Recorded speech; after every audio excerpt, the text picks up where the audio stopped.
I was lent this Maiora Impronte Mirror Black Oversize pen by Joost Appelboom.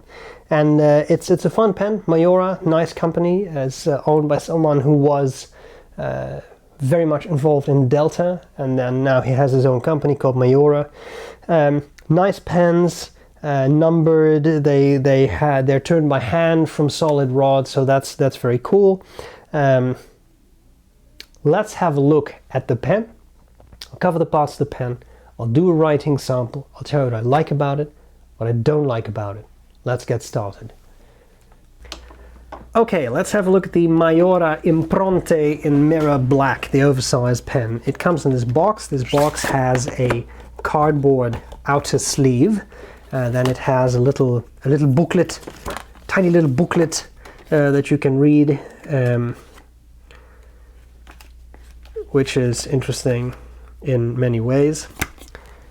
Then we take out this. I've always liked this. Delta used to do this, where you get this box with the sort of plexiglass or whatever this is lid that comes off. Handmade in Italy, and you have this sort of hourglass shaped section in it that holds the pen. Now, that's a lot about boxes. Let's stop talking about boxes and let's actually talk about the pen. Here we have the pen. Let me zoom in a bit. I will show you the pen. Oh, this may be a bit much. I'll show you the pen next to a Pilot Métropolitain.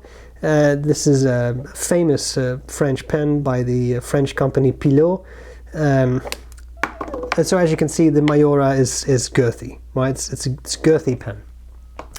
Let's cover the parts of this pen. So maybe I should say it's a numbered pen. Here, this one is 108. It is turned by hand from solid bars. It has a brass clip. It's 148 euros and 36 cents. That's without VAT. Remember, you can get a 10% discount at Appelboom by clicking the banner on my website.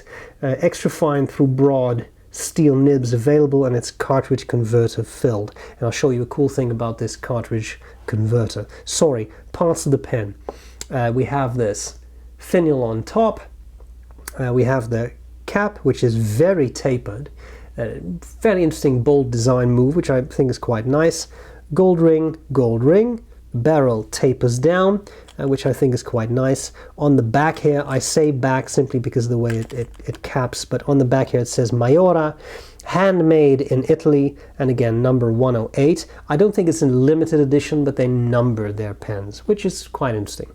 Now, this is the cool thing I want to show you. This is a blind cap. So in other words, you can access the filling system of the pen by just unscrewing that. It's not a true piston filler. It is a built-in, well, not built-in actually, it's just a converter, but you can access the knob from behind like that. Is it not truly a piston when it has a piston inside? I mean, when you think about it, what is here but there without the T? Now, you unscrew the cap, you have the hourglass shaped section. Oh, I'm sorry for knocking that over, which is definitely small, and yet I find it really quite comfortable. Well designed. Another gold ring there. We have some threads there. Pretty comfortable. Now, if you think that's a little bit small for me, it posts really securely and you get this nice chunky feel, but it works really well for me. Very comfortable, a little heavy because of the brass, but not incredibly top heavy. That's for my hand size. Maybe you'd prefer it unposted, perfectly doable. We have a nice steel number 6 nib. This is a broad nib. You'll see how it performs. It has the Maiora logo and it does have a plastic feed. Now, if you say this whole blind cap business, that's not really my cup of tea. I'd rather just fill it the traditional way. Perfectly possible. You can unscrew the barrel and you have access to the screw-in converter, which I do think is nice. It's a little refined with this turning knob. It has the Maiora Made in Italy logo on it, and you have that little groove there. It just looks a little bit more refined. So they've elevated the standard converter just a little bit, which I think is very nice. Why don't we have a look at how the pen writes? I'm going to zoom out and I will show you the Maiora Impronte.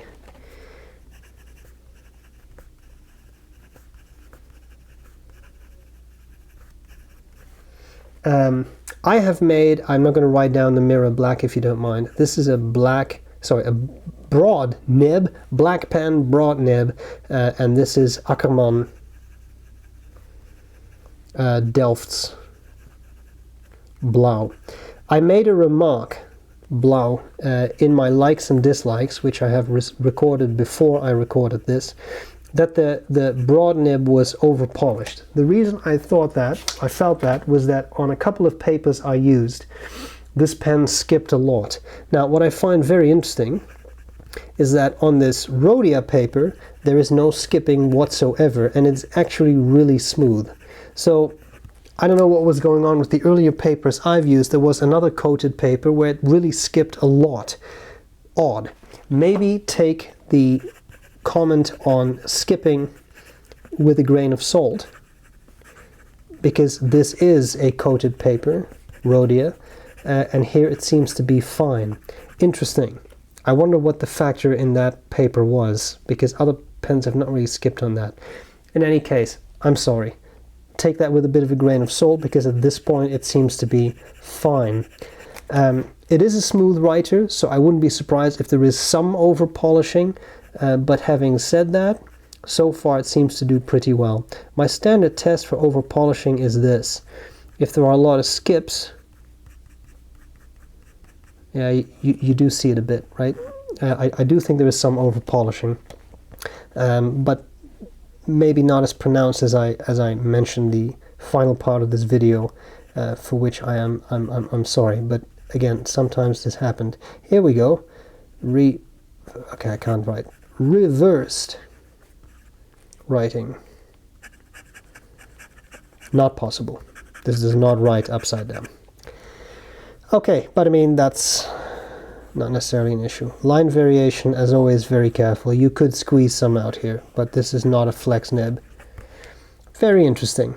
I still find it feels over polished a bit. It feels very smooth, but as I said, less of an issue right now than when I was testing it earlier.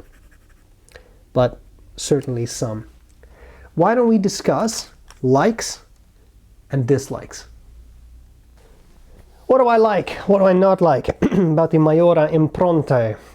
There are certain things I like. Relatively affordable Italian handmade quality, 148 euros. I know that's not super cheap, but as these pens go in this kind of the handmade Italian segment, I don't think that's terrible, to be honest. So there is that. Interesting shape and size. I'm not sure how truly oversized I find this, but it is certainly not a small pen. It posts just deliciously. It just becomes a wonderful pen. Secure posting, may look a little bit bulky, but I like it. It's very comfortable posted. Has a nice number 6 nib. It's steel, so it's affordable. I like that. I think it's a pretty cool design. I really like that you have a blind knob here, so you can actually unscrew this, and then you can operate. It's just a converter, but you can operate it from the back, which I think is just nice. It's a nice touch, and if that's not really your cup of tea, you can just unscrew the pen in a traditional manner and use the converter that way. I think it's nice. The converter looks nice eye for detail with a bit of a groove in there, makes it look a little bit more elevated. I like all that. I think that's all great. My biggest issue with the pen is that the nib was severely over polished, and as long as you have paper with a bit of texture, it's not a problem, but as soon as you get to anything smooth or coated, the pen performs poorly. And I have used a Maiora before that did not have that issue. So it might be this particular broad nib that is really over polished. I don't know, but if you have a chance to try out this pen before you pull the trigger, that might be a wise idea. So there we have it. I think fairly nice, but I mean, a pen should write. So expensive or inexpensive, it should write out of the box. And here, this is not a matter in my mind of, well, it doesn't write exactly the way I want it to write, because that's fine tuning, but it skips tremendously, and that is an objective error. That should not have passed quality control. So that is an issue. That's all I have. I hope this was useful. A kind thank you to Joost for lending me the pen. I appreciate it, and I'll gladly see you later. Bye bye.